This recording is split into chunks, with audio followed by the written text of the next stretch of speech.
And welcome back, guys, to my recap of the Czech League, which I played at this weekend. I haven't uploaded so much in the last few days because I caught a cold, and maybe you can still hear it a little bit, but I still didn't want to let down my team because obviously it was kind of on a short notice and they didn't really have any other players. And it's not the first time that I played while feeling a bit under the weather. I guess that all of you have been in this situation too, like if you're playing a tournament and then you're getting sick, at least if it's not too bad, you can still you can still play, especially if it's a team competition. Of course, you cannot let down the team, especially my team in the Czech Republic.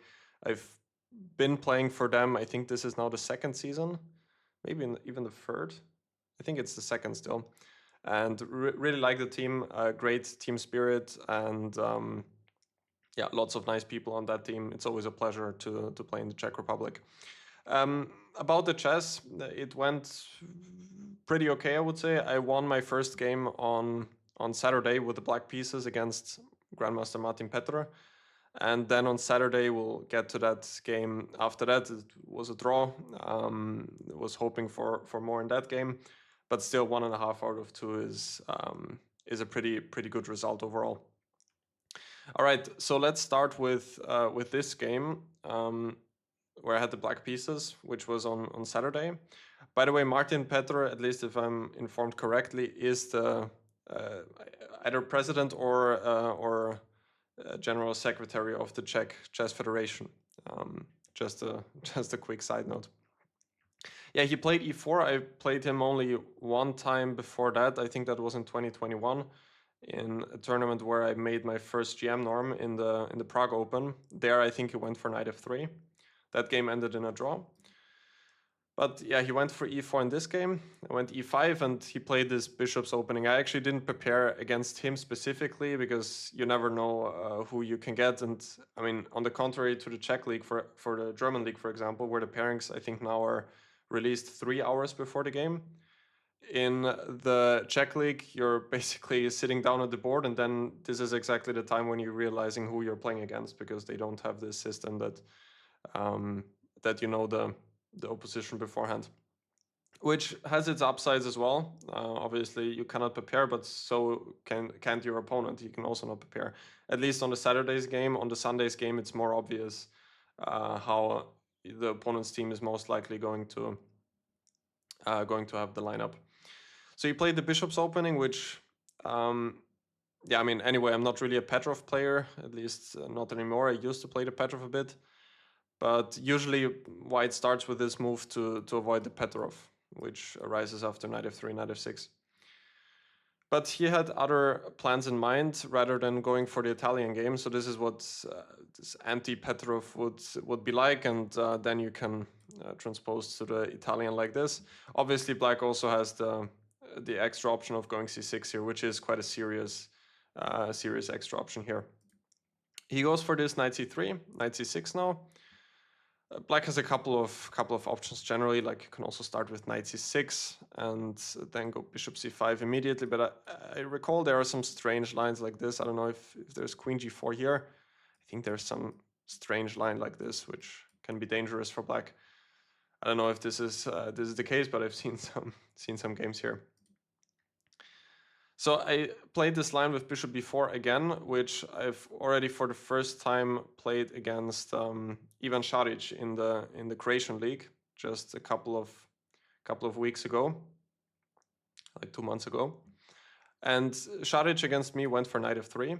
I was able to win that game after a lot of complications, which I was quite happy about.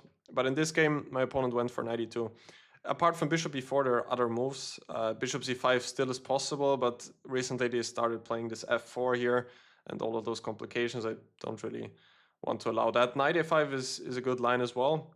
When white has a couple of different ideas, bishop b3 is possible. I mean, black is gaining the bishop here, but white can also play, for example, something like this, and those positions are not always so easy to play, because white can play for knight e2, maybe queenside castle.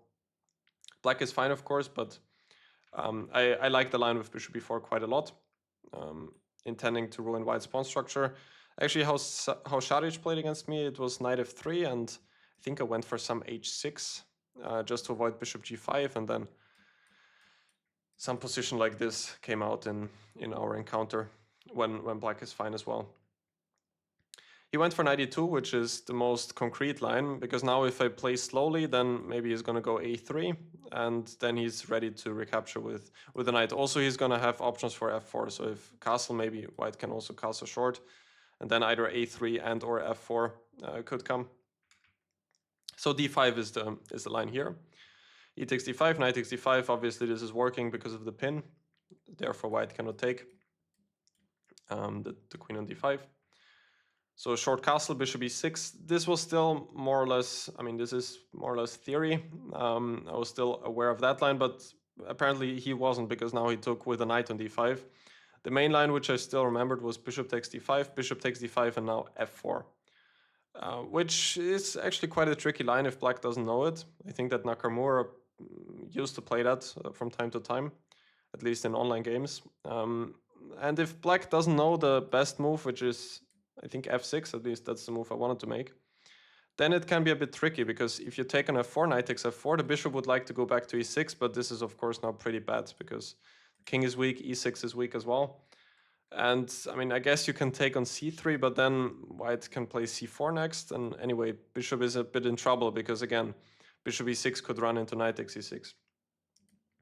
So this is this should be avoided. I think short castle is possible as well, but then I believe white does get some attacking chances after f5. So with f6, you're still also keeping the king flexible. What I remembered was, I think it was f takes e5, knight takes e5. White should take on d5 now and go d4, I think. And this is how the line can go.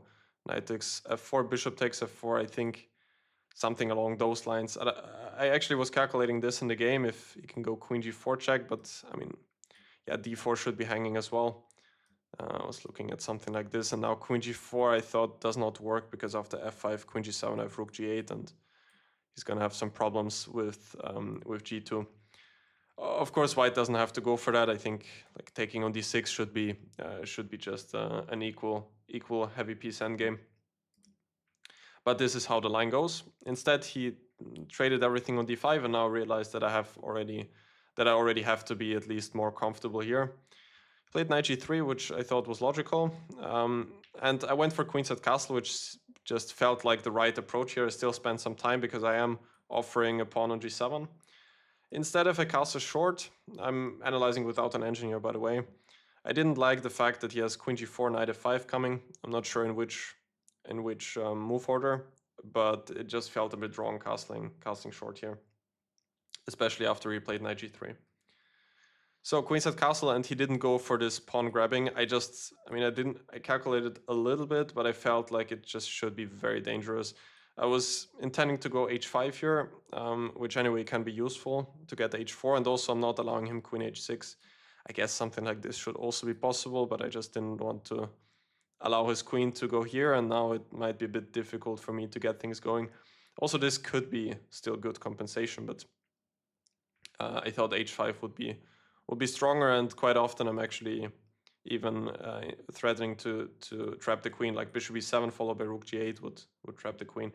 So this didn't seem like something white should go for. So he played a3, I went back to e7. Now I'm clearly better, by the way. Knight f5, king b8.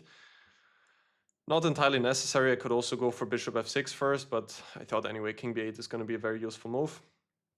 Went rook e1. If he takes on e7, I just thought that I would have a very pleasant position. I'm gonna protect the center with f6. It's kind of like a Morozzi bind, especially if I would play c5, which probably I don't want to do now, because I would just expose my king a bit. But I have the plan of just going h5, h4. If he allows me, I would go h3, and if he goes h3 himself, then I have the long-term plan of pushing g5 and g4. So I went rook e1, now I played bishop f6. Because I want to prepare g6 without allowing him to take. Like this, I thought is something I shouldn't allow. First of all, now he can trade all of the pieces. Maybe he doesn't even want to, because bishop f6 could come, and then e5 also could become quite a weakness. So I went bishop f6, knight e3, queen d7. Thought It was quite natural, and he played rook b1. By the way, here, why king b8 maybe was not so precise, I think, was that now he could have played b4 immediately, which would have been a bit better. If I would start with bishop f6, then he doesn't have that, because now b4 will always run into e4. So therefore bishop f6 would have been more precise. I still wanted to keep my options here, because I wasn't sure like where my bishop would be going. Maybe I could also go back to f8, then to get g6, f5. But yeah, anyway, he didn't go for b4. Played like this, and now rook b1, which he has to play to prepare b4, because again, this would run into e4, and the rook on a1 is hanging. So rook b1, and I played rook e8. At first, I was actually looking at plans to push the pawns on the king side, but I didn't really think this would be going anywhere, because let's just say he plays b4, h4, he just goes h3, and the knight is actually controlling quite a lot of squares. I'll not get g5, g4 anytime soon. Now also f5 is quite weak. He's gonna get queen f3, and all of the light squares are heavily weakened. So that's when I realized that this plan is probably not really going anywhere. Like also g5, g4, g5 would run into queen f3 probably. So then I decided to play rook e8, because I realized that I'm like fully developed here, and he's not. So that kind of speaks for me to open up the position with e4 on the next move, and then that's the plan I went for. So b4, I went e4, and b5 apparently in accuracy should have taken on e4.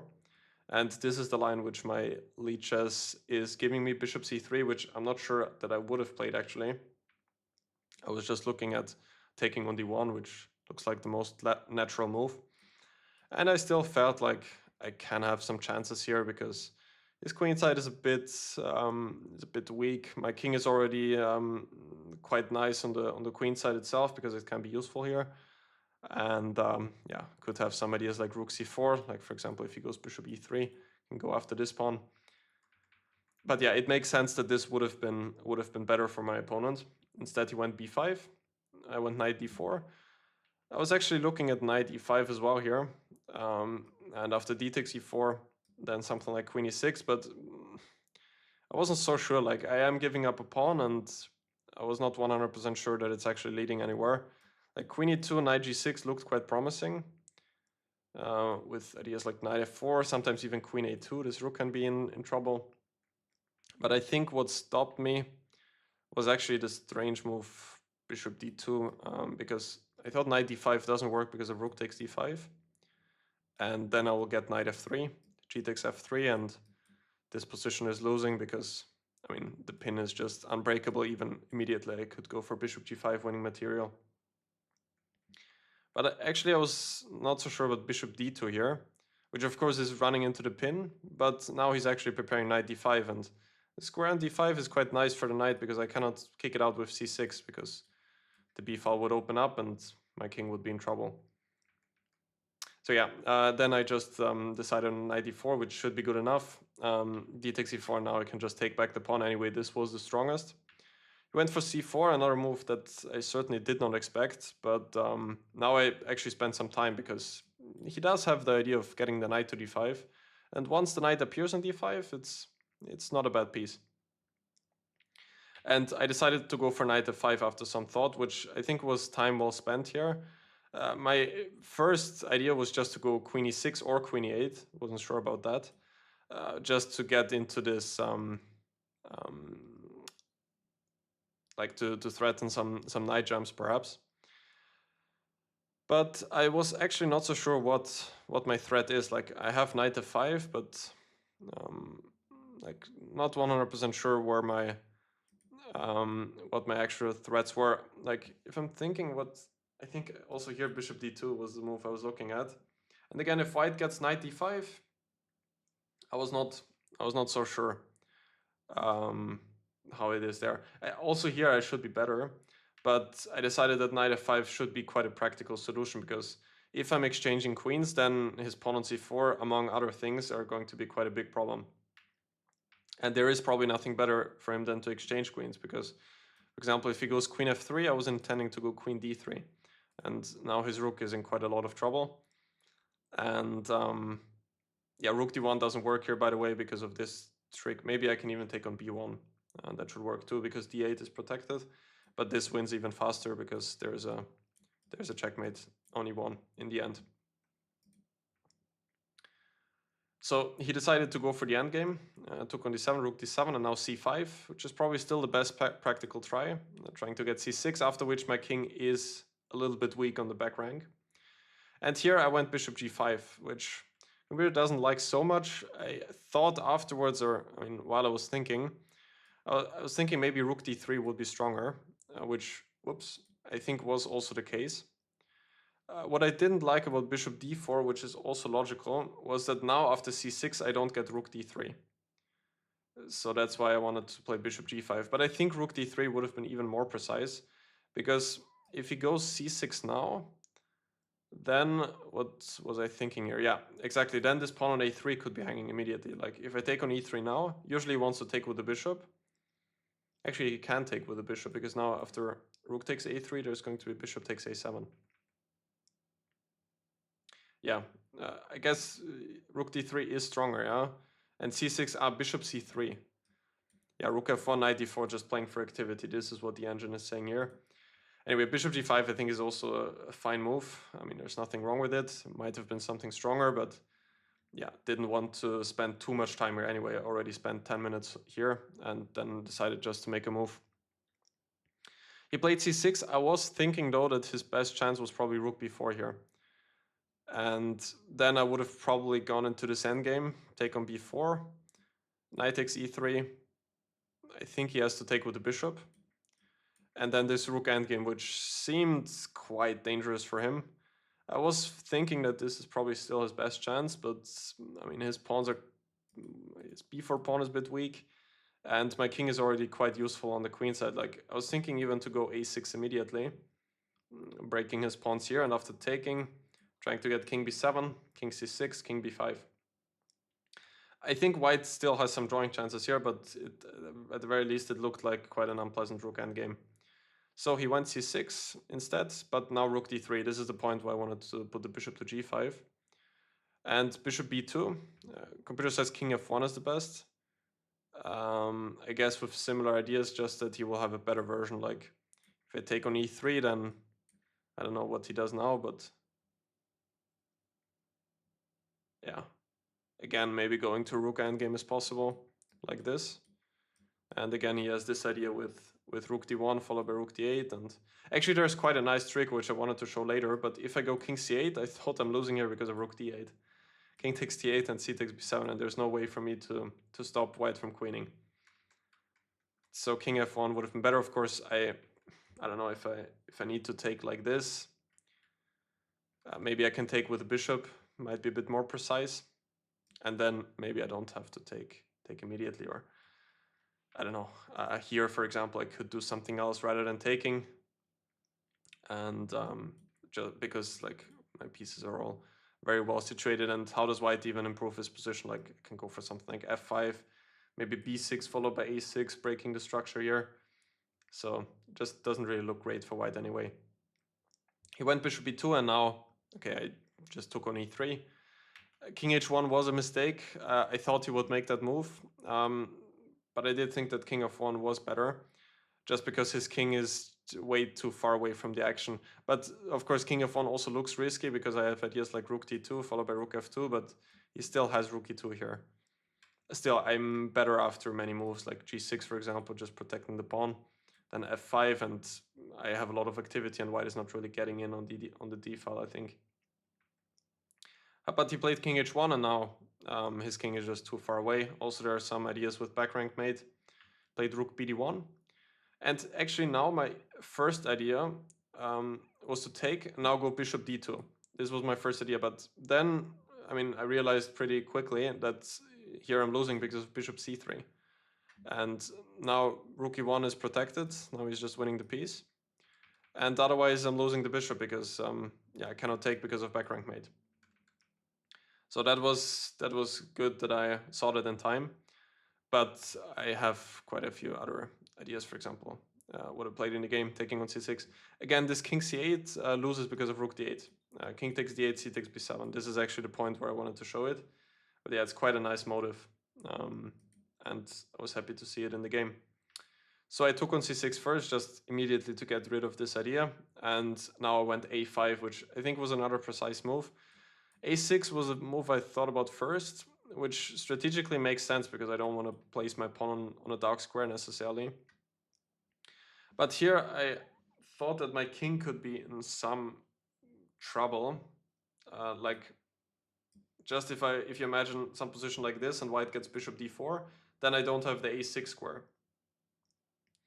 I'm not so sure now where that was actually a problem for me, but anyway, like a concrete problem, I wasn't because I saw some ideas where it could be an issue, but I cannot recall it now. Anyway, a5, I will have the a6 square available for my king. So when I realized that, I just it made quite a lot of sense. So now he played g3. By the way, now bishop d2 is a threat. Yeah, I still cannot go for that here because of bishop c3. Otherwise, transposing to a bishop endgame should be quite an easy win. So he went g3, bishop b6, keeping this pawn protected, bishop g7. Okay, I went h5. He cannot go in with the rook immediately because now I'm winning the bishop on b2. So he played this, h5, rook c1, and okay, the rest of the game I thought was quite simple. Played f5 here,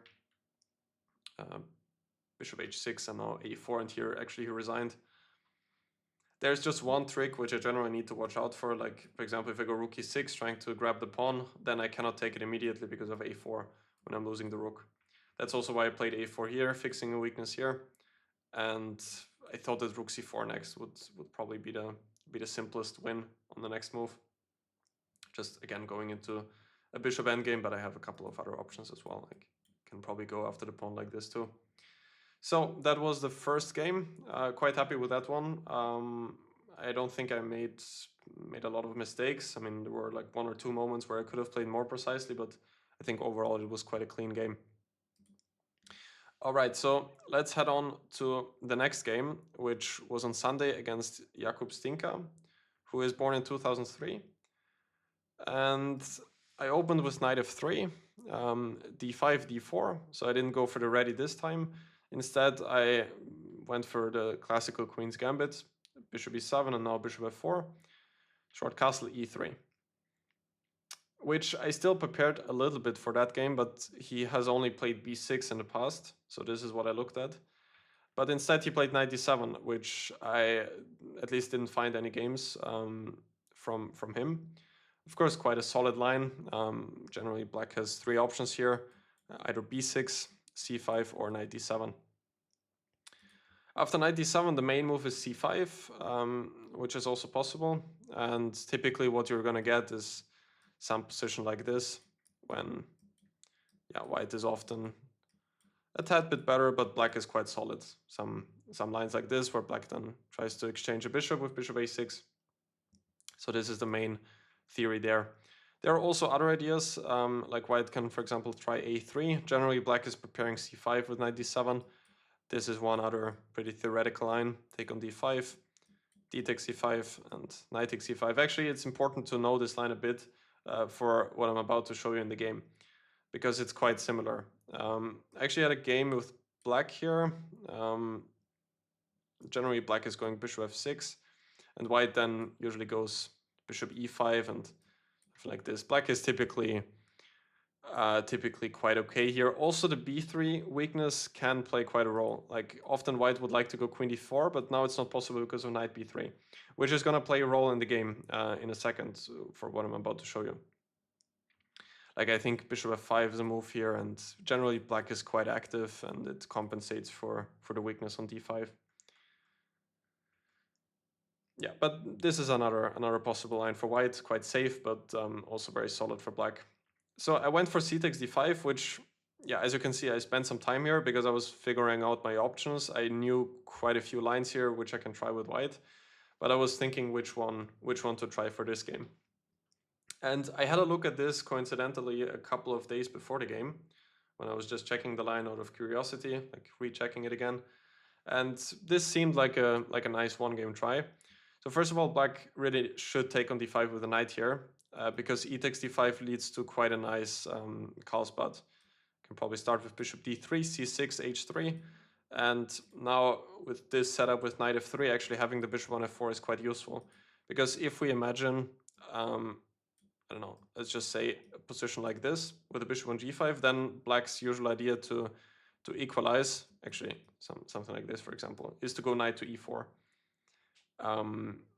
Because in the Karlsbad, black usually wants to occupy the e4 square with the knight. I mean, if white's knight is on f3, if it's on e2, then it's a bit of a different story if white gets f3. But here, this is quite a nice idea to equalize. And here, with the bishop being on f4, this idea usually doesn't work because, I mean, with knight d4, if the bishop on g5, then the bishop is always attacked. But here, I can always just grab the pawn, and black is a pawn down. So here white gets a very nice version of the Karlsbad. Therefore, black should take on d5 with a knight, which now is quite a favorable trade for black. Still, I mean, I had a look at this and it didn't feel so simple because, again, if black goes for the Karlsbad with something like c6, it's probably still a better version than with both knights on the board, but still white probably has a pleasant position in something like this. Also, black is very safe, but white can try for this minority attack and maybe has a tiny edge to play for. Bishop b4 check is another quite common move here, which is a bit more concrete, but I thought it's not equalizing fully. When I checked it, I looked at knight d2, then c5. Otherwise, bishop b4 doesn't really make so much sense because after a3, the bishop would just have to go back. c5, a3, and this is how some games went. Take on d4, I think rook e8 check, then bishop e3. But still, in something like this, I think that white keeps some tiny edge because of the bishop pair. Still, black is quite active. I guess something knight e4 followed by bishop f5. I don't know, in the game I was briefly considering queen b4. I didn't recall many of the details here, but yeah, it feels like kind of a two-result game for white. So he went c5, which is the best move. D takes c5. I still knew that, but now, by the way, if I don't take on c5, then black would go c4.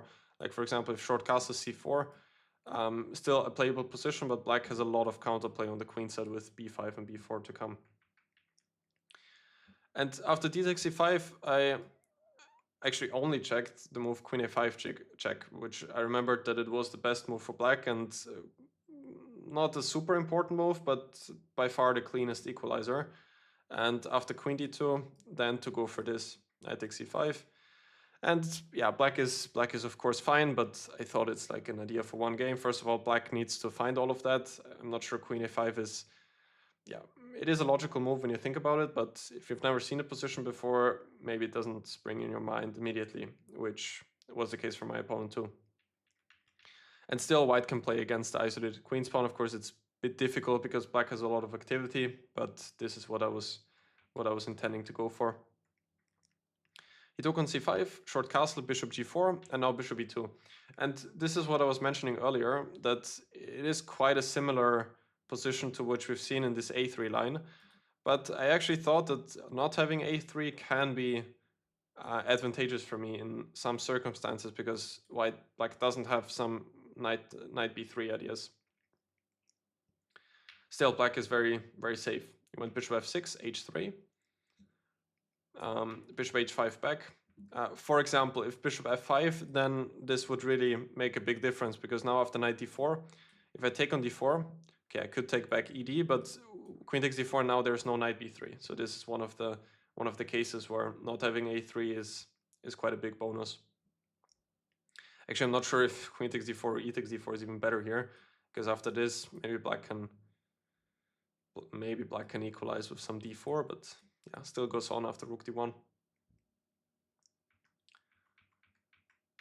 But he went bishop h5, and here I played bishop e5, which, yeah, in hindsight maybe is not the best try, but during the game I thought it's not a bad move. And it is also not a bad move. It's just a question that if the resulting position is enough for me to grind something out.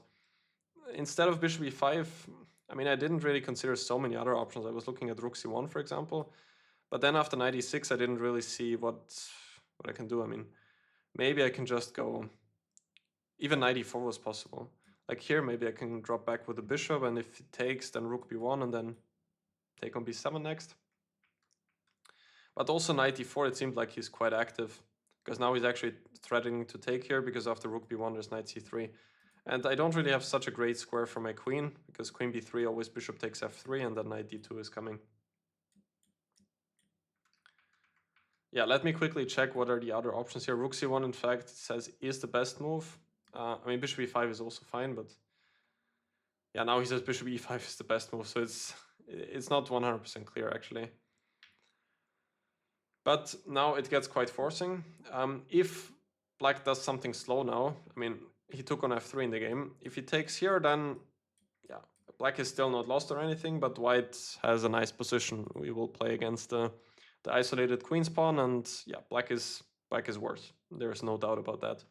Still definitely a defendable position, but he has to suffer there. In the game he took on f3. Yeah, if he does anything else, like something slow, then again I would probably do something like this, and it leads again to this play against the IQP, which white would definitely enjoy.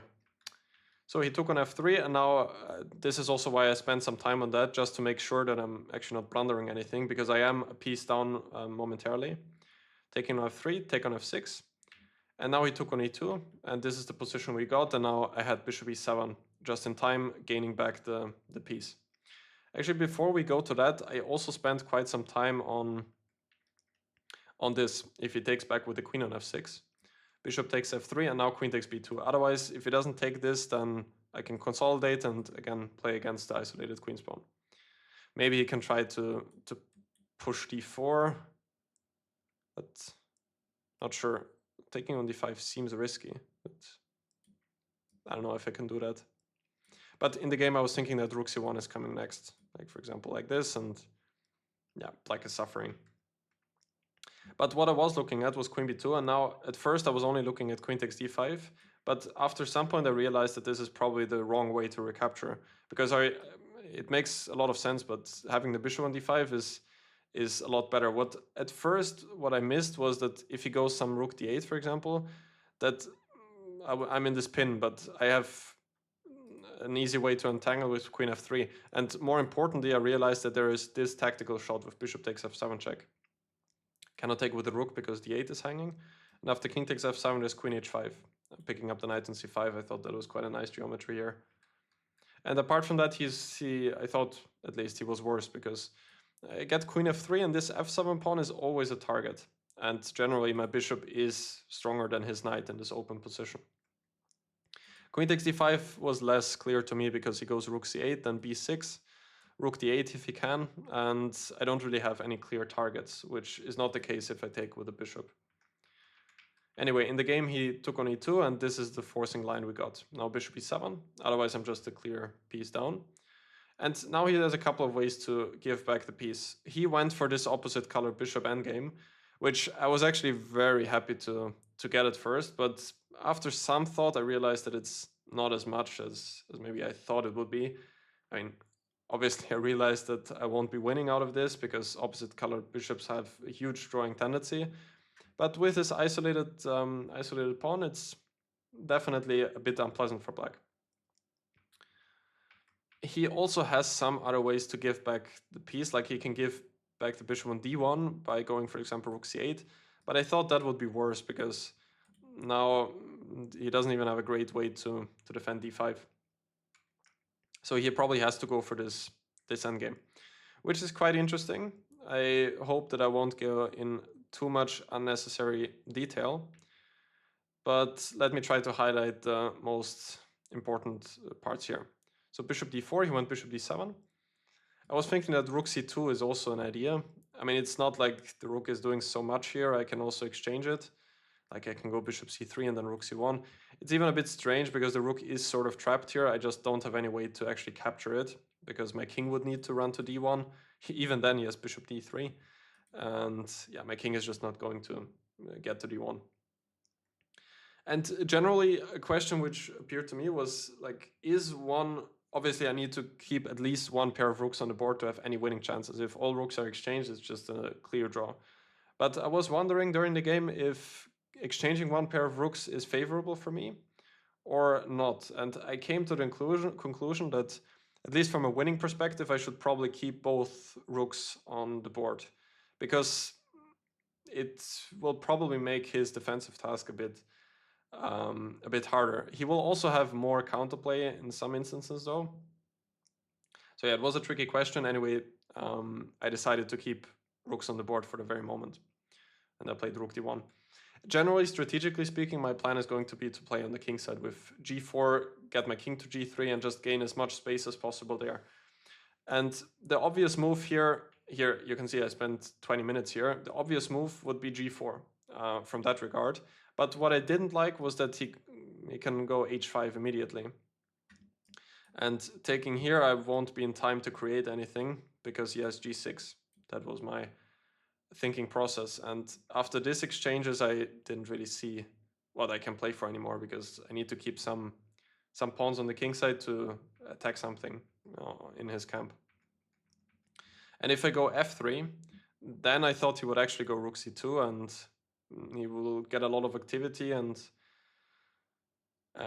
yeah, I didn't like that. So that's why I went rook 81 first. Now f6, which surprised me a bit. I thought that he would go for h5 here. This would be the move which I would make here. Just trying to stop g4.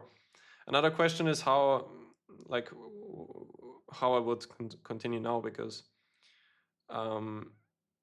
if I go f3, he might even go h4 just to fix me, because I don't think he has any way.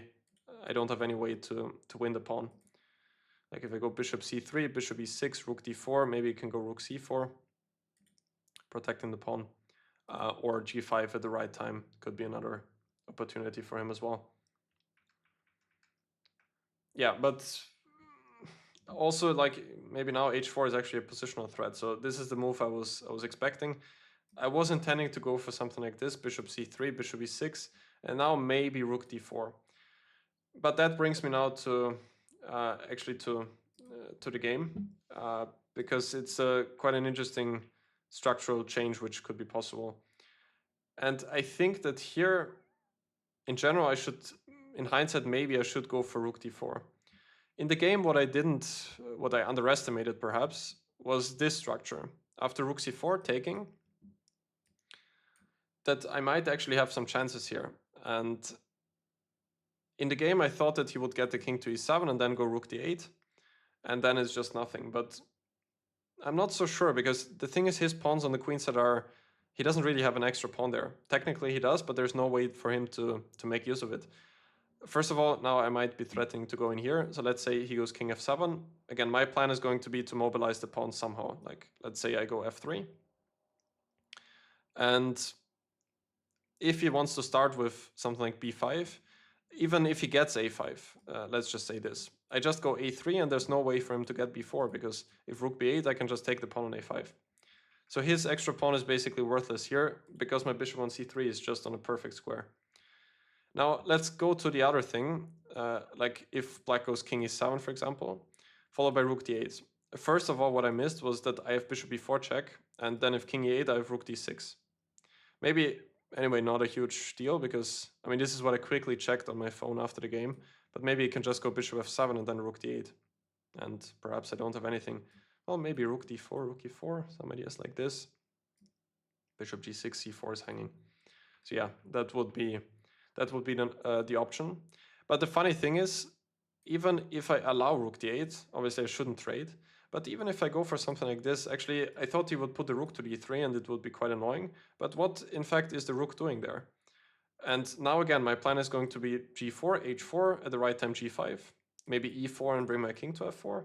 And black is definitely going to have to suffer here. So this, in general, maybe would have been a better try, just to get the rook here.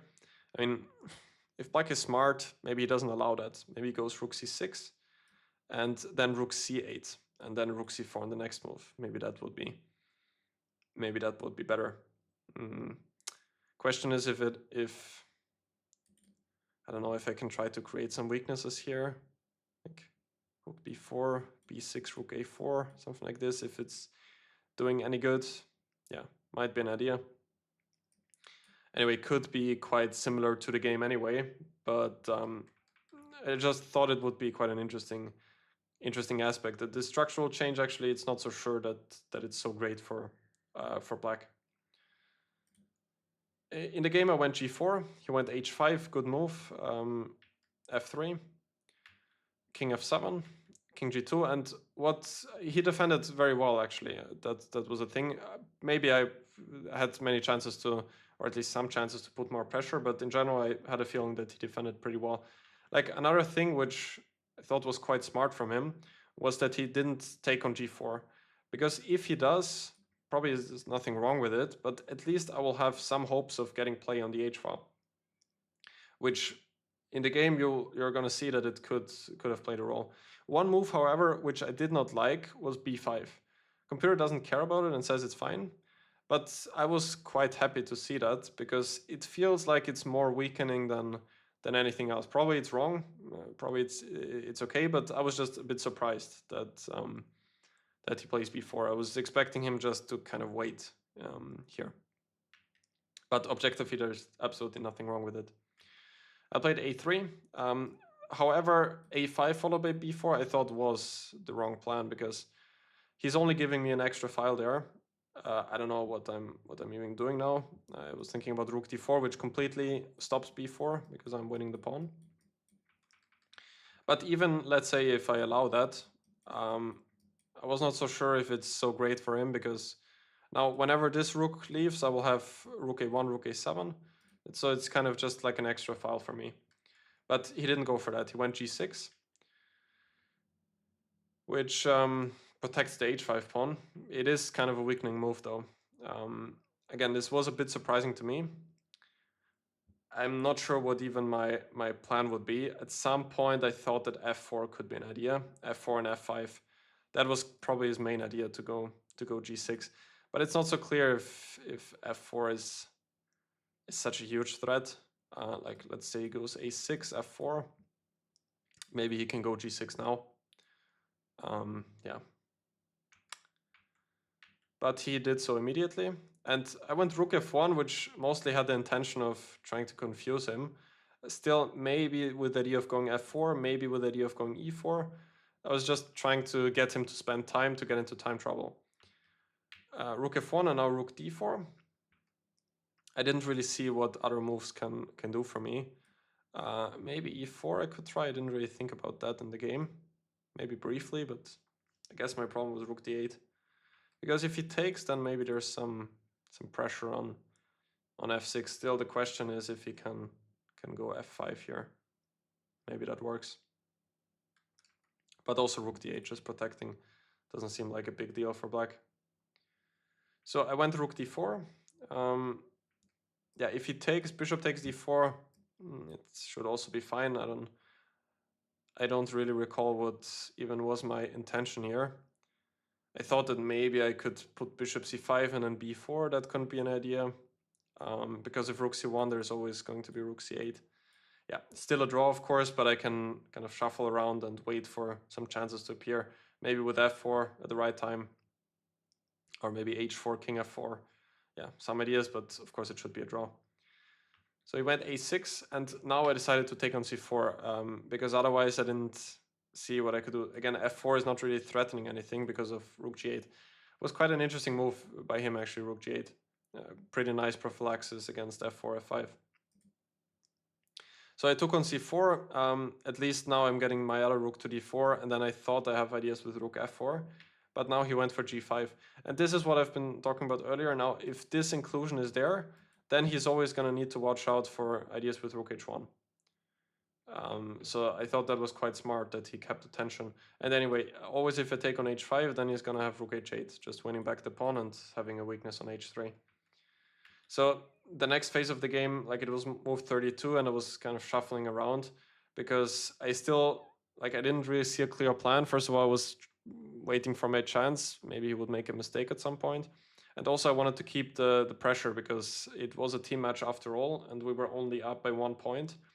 One board was in a very precarious situation, so I wanted to keep the game alive just in case if I needed to really press for victory, because our team lost the first 4 matches and it was important for us to win this match for sure.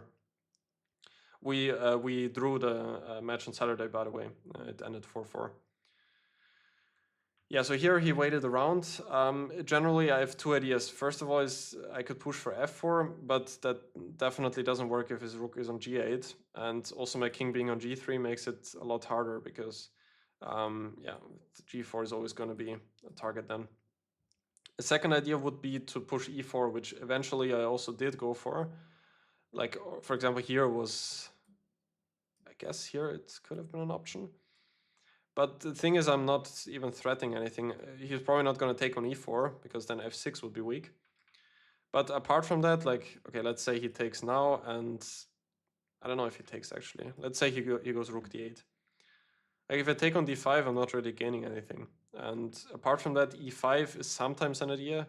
Here it's not, because probably d4 is, I don't know, yeah, d4 is unpleasant. Yeah. So that's why e4 also didn't really seem like a great idea, at least from a winning perspective. So here I waited. He played g5, yeah, rook d4. Otherwise, rook f4 could be an idea. King e7, and okay, I don't think much happened here. I was just trying to avoid 3-time repetition. Rook b1 with the idea of getting b4, which still probably doesn't lead to a winning position, but if I get that, and then maybe I have some hopes of getting a passed pawn. Also, this doesn't work here because there's rook b7, and then I can take. So he went rook b8, rook e1, king f7.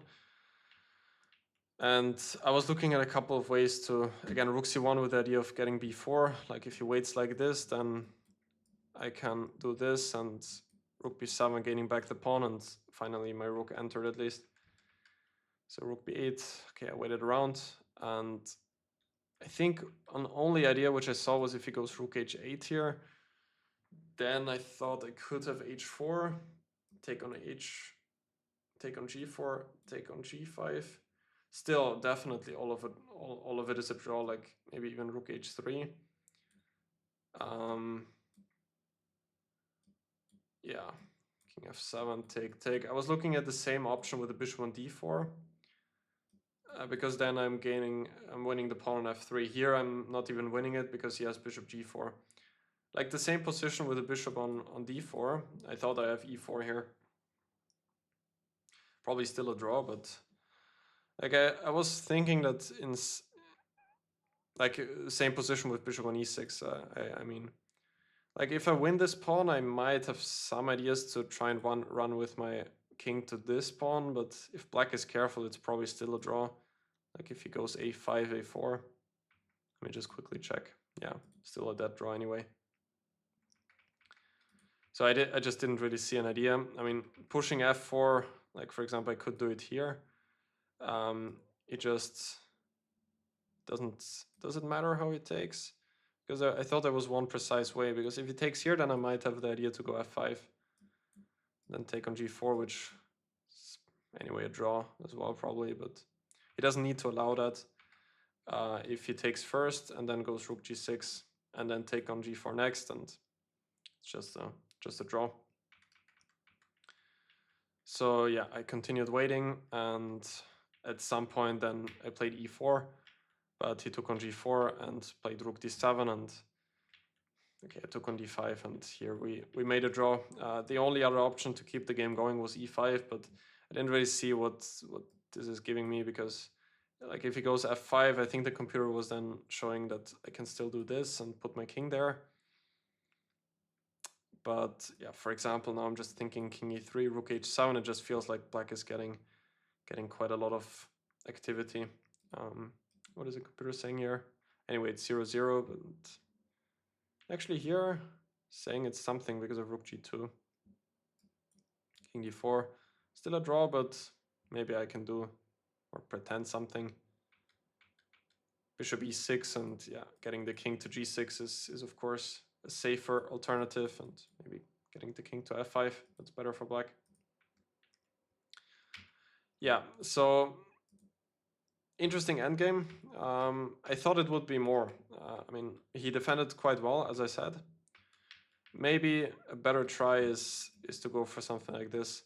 Also, maybe I can be a bit slower with pushing g4. Try to avoid this h5 idea. I just thought at some point he's gonna go h5 himself, like the line we checked earlier. Again, if rook c4, I think this could be a bit dangerous for black, because now I'm actually, even this pawn now can go to e4, which is not the case if his pawn is on d5. That's another big difference, and I'll just push everything and have an extra pawn on the king side. But if he goes rook c6, as we discussed earlier, like rook d1, rook c8, if I go for, I mean, rook b4, rook a4 are ideas to hope to create some weaknesses, but yeah, if this, rook c4, king f2, take, rook c4, yeah. Like if I'm not doing anything myself on the king side, he's gonna do this eventually. So I didn't really see anything special. Maybe just not put anything on d4. Have like a3 just to have the pawn protected. Let's say rook c4. Yeah, anyway, h5 is gonna come, and king f7. Maybe even he can play g5 at the right time.